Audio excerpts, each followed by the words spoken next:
Yes, so this group planning to go against Wike and Tinubu in 2027 by strongly supporting Peter Obi, and this group is known as Obedient Movement, vowed to surpass their efforts in the 2023 election to push their candidates into the Aso Rock Villa. How are they going to do that? Let's see the plans they have. Supporters of Peter Obi, the Labour Party 2023 presidential candidate, known as Obedience, have revealed plans to outsmart the All Progressives Congress (APC) in the 2027 general elections. The supporters under the aegis of the Obedience movement stated that they will go harder than they did for Obi in 2023. And some people will tell you that this is just a wishful thinking. And like I've always said, some people are just okay with the way Nigeria is. They are used to it. You know, just like somebody tells you that oh, there's going to be 247 electricity for 365 days a year, they will say, where are you getting that from? It's not going to be possible. We are used to it. Oh, up Nepal, oh, they've brought light, oh, they've not brought light.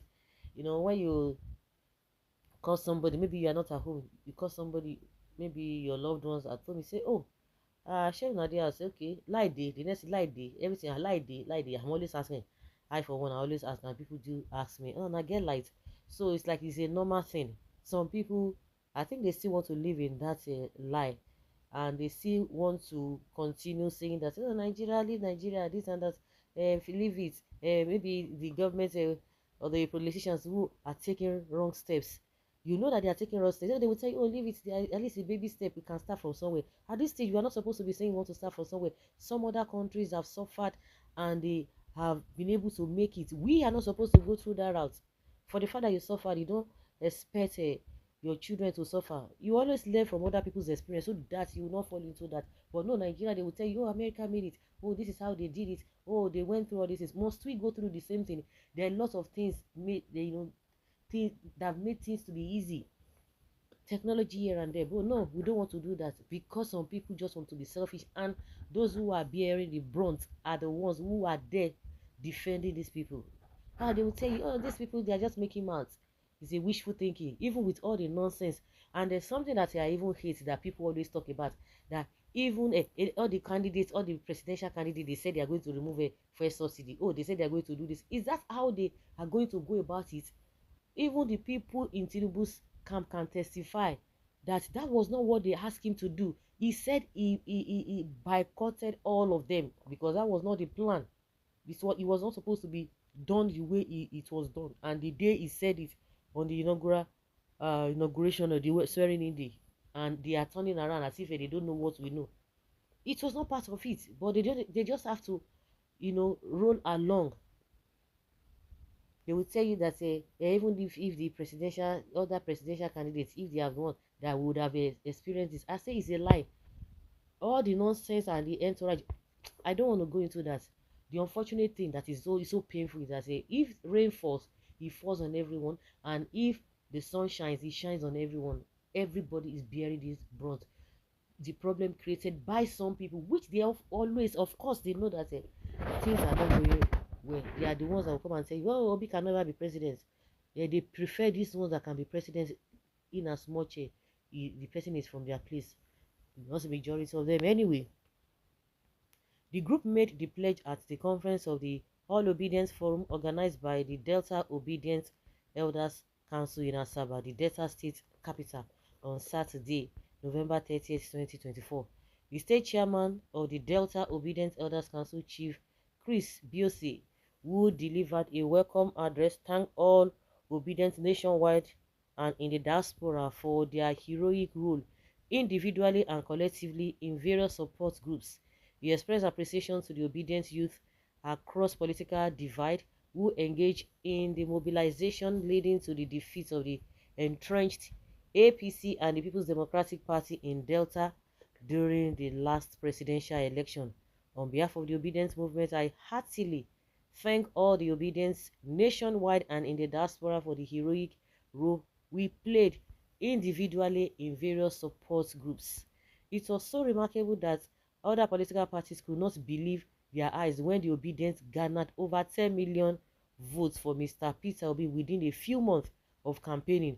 On behalf of the Delta Obedience Elders Council, I have the great honor to warmly welcome to Asaba our vibrant obedience from all 25 local government areas of Delta State, as well as elders of the movement from across the country.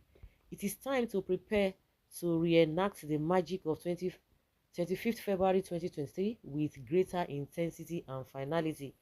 The electorate that supported Mr. Peter Obi is still here, disappointed, but we still desirous of good governance. How do we re-enlist them in the struggle for a new Nigeria? From its beginning, the obedience movement was made up of thousands of spontaneous and enthusiastic support groups that greeted Mr. Peter Obi's entrance into the presidential race. The movement had no leadership hierarchy or formal organizational structure. This time around, Mr. Peter Obi has wisely appointed an interim national coordinator for the obedient movement in the highly respected Dr. Tanko Unisa, and we encourage all obedient to take advantage of this significant step.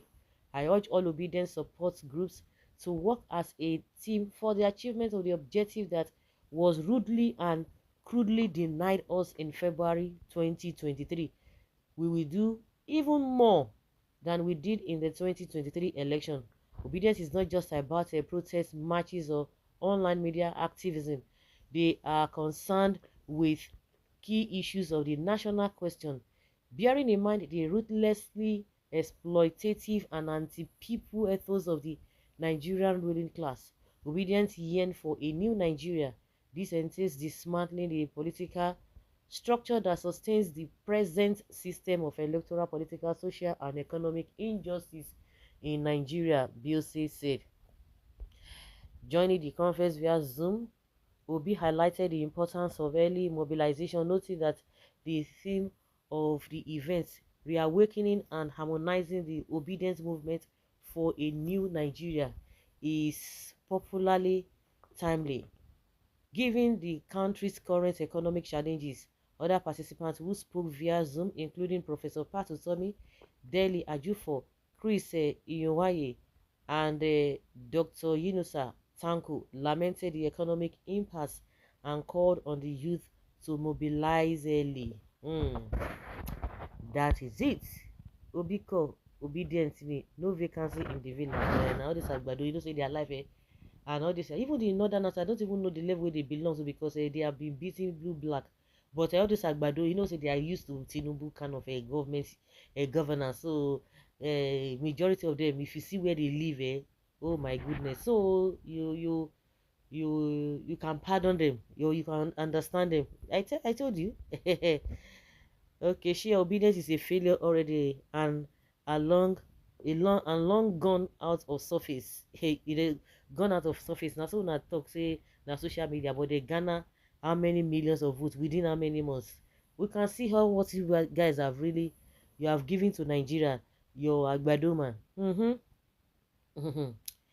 Okay, you are going to cry more than national TV this time around, because you may not get a required number of votes again. Really? Oh, so they still want to vote for this Tinubu? Really? Okay, you can't go far and he can't win the election. Really? Even in the north, I'm surprised northerners are already even mobilizing for Peter Obi. I tell you, say I don't even know those ones say they are dumbfounded with the way Tinubu don't beat them blue black. Okay, Obi has spoiled his record. How? And lose his chances. Yeah. So now Tinubu, now he getting chances.